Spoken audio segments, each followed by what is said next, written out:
Peggy 16. Welcome back to the Mass Effect European Space Agency series.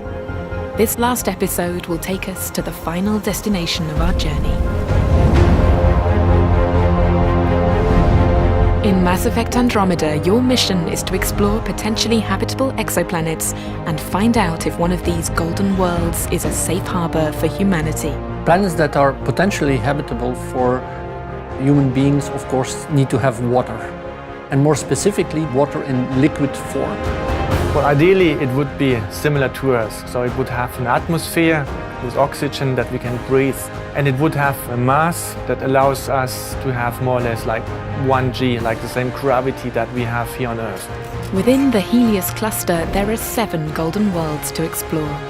A scenario not far from reality, as the recent discovery of the TRAPPIST-1 system shows.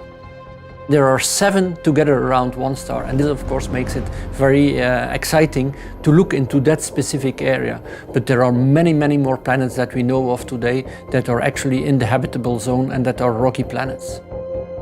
The exoplanets discovered today are the potential golden worlds of tomorrow. That's why scientists are already investigating the technology we'll need to reach and explore those planets. As you move further beyond a low Earth orbit to the Moon and Mars and beyond, you will be very much dependent upon the own knowledge and expertise you have there, and perhaps having an AI or an expert system there with all the information that we've surmised on the systems here on Earth would be something very crucial. In a few years, astronauts hope to have goggles available that have multispectral vision, that not only look in the visual band, but also in the infrared, in the ultraviolet bands, and that will enable very much exploration of an unknown environment.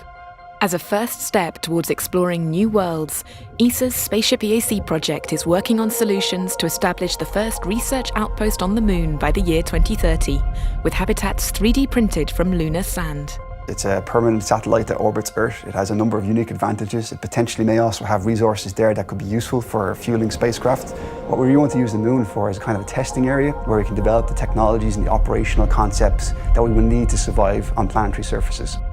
In Mass Effect, ESA will not stop at the Moon, but also establish the first settlement on Mars. In reality, ESA's next step towards the Red Planet is the ExoMars mission. ExoMars is really geared into finding traces of exobiology. So basically finding traces of life. And understanding if there was life on Mars or not is of course essential for us in order to go there.